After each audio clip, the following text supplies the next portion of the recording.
Good afternoon, ladies and gentlemen, this is Dave over from ChronicComa Esports. Oh, bringing you a 1v1 Starcraft 2 cast today. This time, a Terran vs Terran. Awesome, on Cloud Kingdom. That's right, that map, Cloud Kingdom. Awesome. Today, in the top right-hand corner, we have PANsatyrLedr, or as I know him, only as Pan, who has been a regular on said YouTube channel and or website, but I'll get to the website part in a minute. In the bottom left-hand corner, we have our blue Terran, who goes by the name of ChronicComa. Awesome! That's he's chronically in a coma. What a poor fellow. Righty, and as I have previously explained, this is a ladder game, as there is no Sky Shark. And obviously the colours are red and blue. And Pan usually submits ladder games. It's just something I know. It's just something I know. I have actually casted Pan a few times before, so, you know, he is kind of on it, actually. I mean, it's something that I should point out is this game is a Bronze League game. I'm just going to quickly say that right here and now. And that could have something to do with the reason why ChronicComa has, well, he had loads of minerals a little while back. Just putting down his first barracks, he is on the way to glory. Excellent. So, what is the website? For you Redditors, you may notice that I have actually posted the link to my website rather than to YouTube, where the YouTube video is embedded. Excellent. For any of you on YouTube, the website address will be here in the description right now. Oh, yes. But please go and check it out. For those of you who don't know exactly what I am doing or that kind of thing, I am actually a university student, and this is my final project. ChronicComa Esports is, so, you know, I'm trying to get as much coverage and of all that good stuff as I can, and that includes StarCraft casting. Oh, yes. So, it includes having to make a website, and thus, the video is on the website. So please, enjoy it, have a look, why not? Hey, you can do many things with it. Like, look at it. Anyway, we do have Pan going for double gas right now, and that can say that he is actually going to be going for a more of a teching route, such as Banshee play, or maybe just a straight 1-1-1 into a medvac drop of Hellions, something like that. Really, but we will have to see what is occurring. Meanwhile, ChronicComa only taking one gas, which is typical of only really having an infantry-based play, but not particularly rushing. As general rule, no gas as Terran. Expect lots of Marines. 1 gas as Terran, expect bio pressure. 2 gas, expect heavy teching. Sweet as a nut. And the variants. But there you are. That's a very, very kind of short list of what people really expect, I believe. Pan's Marine up here, not taking any jive from this SCV, and the SCV knows it. Going back to base, he is not content with how much scouting he has just done, as he has done very, very little indeed. He can see that Pan has a barracks at the moment, but he can't see how many gas Pan actually has currently. Now, he will be wanting to spend some of those minerals shortly. Maybe he's building up to something. We will have to see.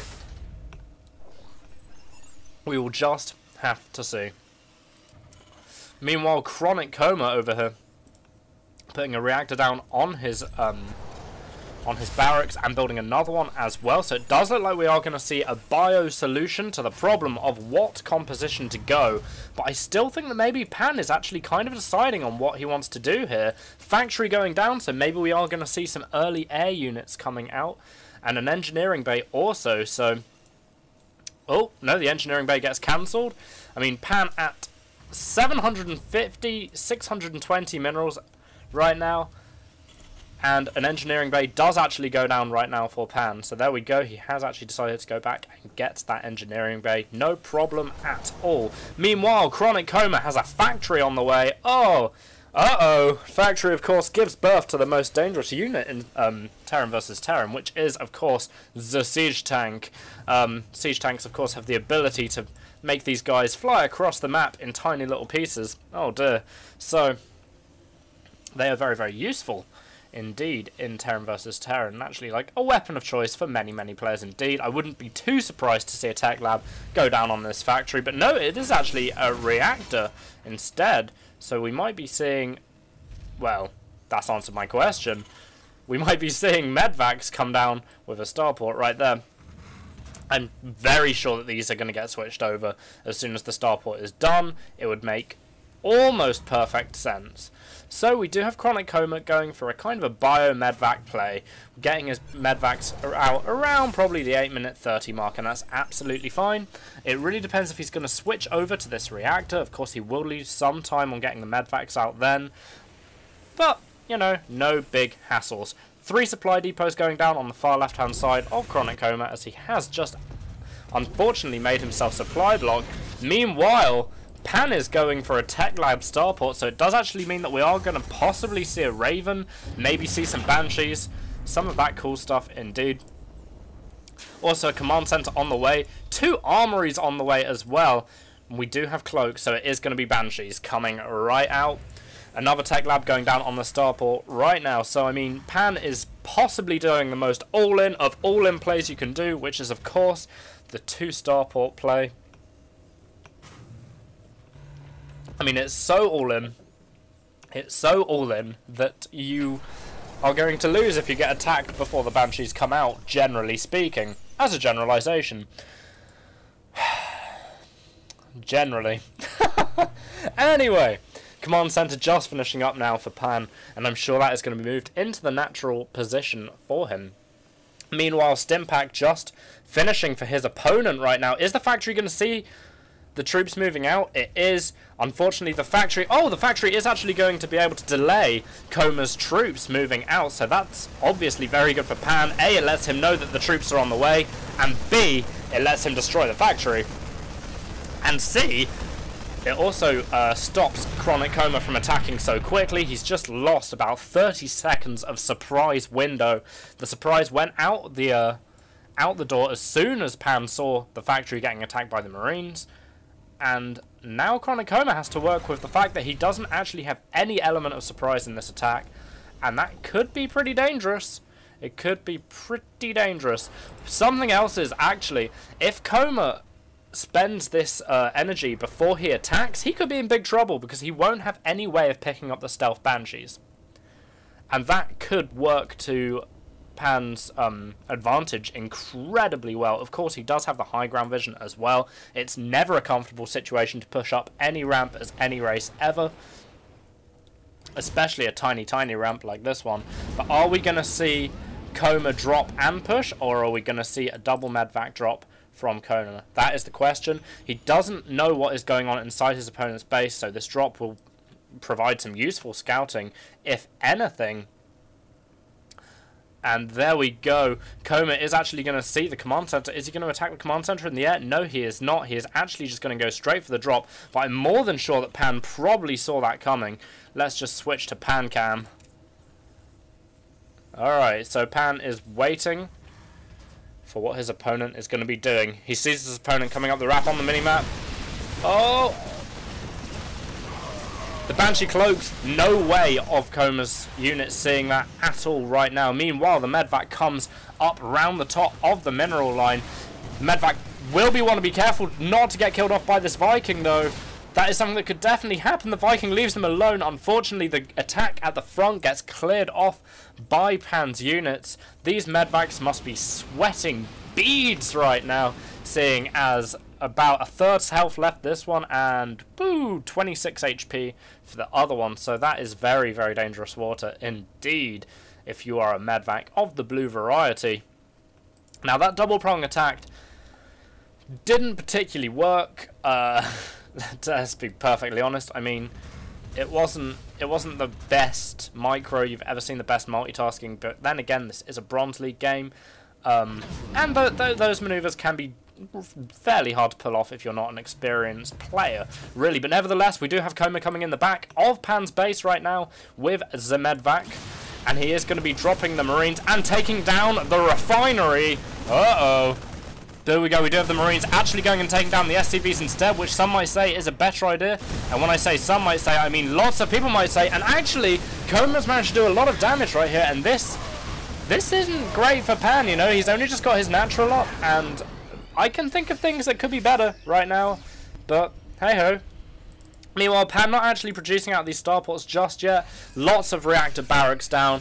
One thing that I've noticed that Pan does is he will start producing stuff just when he needs to and win the game. So will we see that out of him? We don't know. This is like the 4th game of his I've cast at the moment, so you never really know.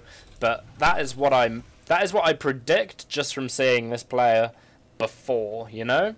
Anyway, workers kill count. We have 7 workers killed by ChronicComa. Now, I mean, that medvac full of Marauders and Marines, it probably paid for itself. Let us be honest. I think it honestly probably paid for itself. Just about. Because I'd say that an SCV is worth about 2 Marines in use. Obviously, they're worth the same exactly, 50 minerals each. But SCVs have... well, they have the ability to keep your economy rolling, which is, of course, incredibly important. One of the key rules for playing StarCraft 2, if you want to be very good at it, never ever stop producing workers. That's just a given. And obviously they can build stuff as well, and not to mention repairing things. So, I mean, 1 Marine to 1 SCV, yeah, I think the SCV wins every time. So I think that medvac paid it for itself. No problem. Meanwhile, ChronicComa with the Banshees on the way. The Banshees, the Raven even on the way. There is a Raven on the way, and we do have a medvac and Viking building at the same time for him. That's absolutely fine. And Cloak also going down right now for ChronicComa as well.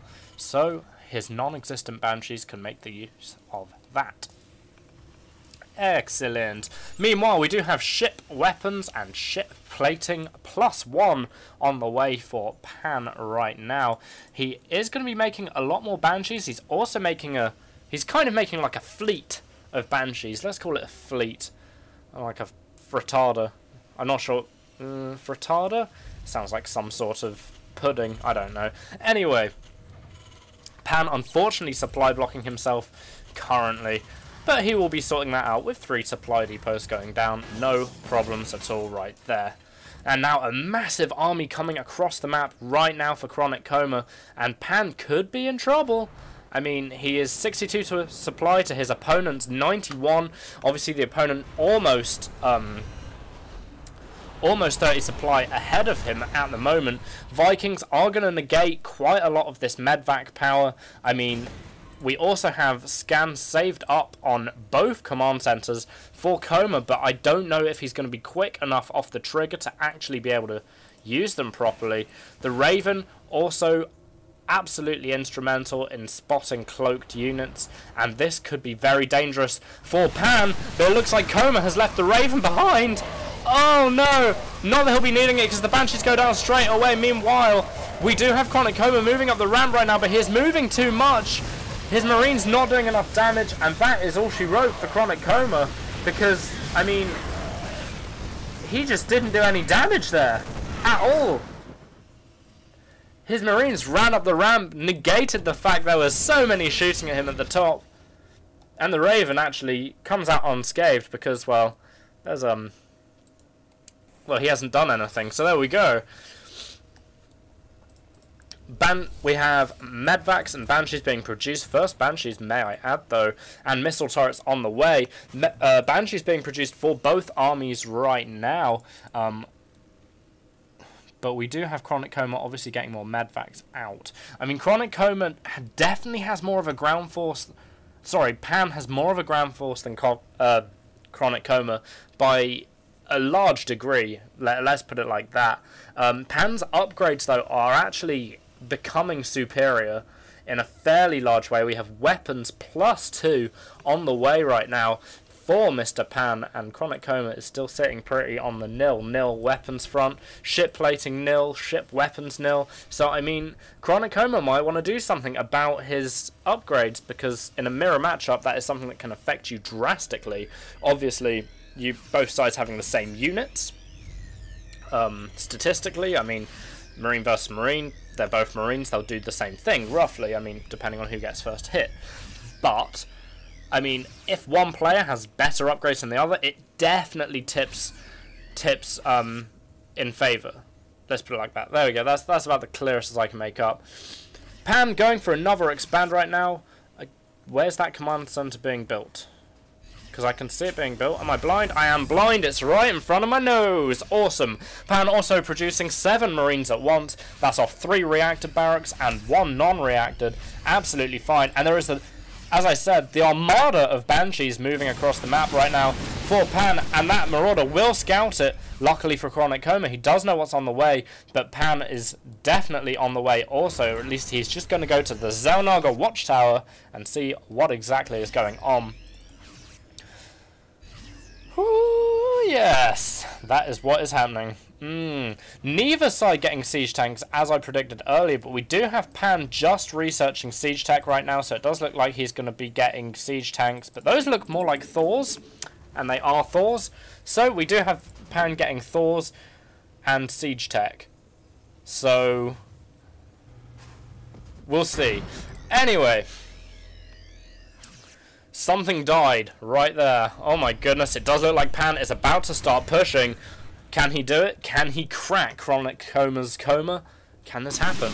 Or can Pan put down ChronicComa? Give him a tube waggle or something. That's horrible. I can't believe I just said give him a tube waggle. Anyway, Pan sitting at the Xel'Naga tower just outside ChronicComa's base. Of course, here ChronicComa has the... Uh-oh. He had the map positioning advantage right here, but he doesn't anymore, and he is just going to go for a straight-out attack. And it doesn't look like ChronicComa is actually just going to move straight into Pan's army and get absolutely annihilated. Oh, dear. ChronicComa just not doing well enough. I mean, Pan's upgrade, his weapon upgrade, was lucky enough just to finish at that precise moment.